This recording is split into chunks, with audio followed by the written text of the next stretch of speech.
So సామాన్య భక్తులకి ఖచ్చితమైన ఏర్పాట్లు చేయాలా, వారి మనోభావాలు దెబ్బతినకుండా మనం ఏర్పాటు చేయాలా. అదేవిధంగా సో విఐపి మూమెంట్స్ ఈసారి కొంత పాస్ సిస్టమ్ అనేది మనం ఇంట్రడ్యూస్ చేయడం, ఈసారి దాన్ని కట్టడి చేస్తూ ఖచ్చితంగా పాస్ ఉండే వాళ్ళని తప్పనిచ్చి మిగతా ఎవరిని కూడా ఎంటర్ చేయమనేది మనం ఈసారి గట్టిగా తీసుకోవడం జరిగింది. దయచేసి అందరూ కూడా మాకు సహకరిస్తారని నేను కోరుకుంటున్నాను. మొత్తం 4,500 మంది సిబ్బంది ఉంటారండి. సో ఈ 4,500 మంది 3 షిఫ్ట్స్లో పనిచేస్తారు. అంటే ప్రతి షిఫ్ట్స్లో ఒక 1,500 మెంబర్స్ ఉంటారు.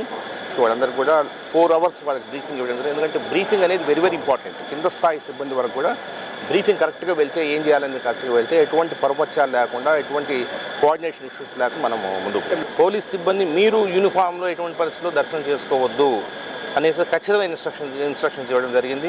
ట్రాఫిక్ నియంత్రణ చాలా పార్కింగ్ ఏరియాస్, కొత్త పార్కింగ్ ఏరియాస్ ఐడెంటిఫై చేయడం జరిగింది. డ్రోన్ పిక్చర్స్ యూజ్ చేస్తున్నాము. అదేవిధంగా ట్రాఫిక్ని కంట్రోల్ రూమ్ని అనుసంధానం చేసేసి కంట్రోల్ రూమ్ నుంచే కొన్ని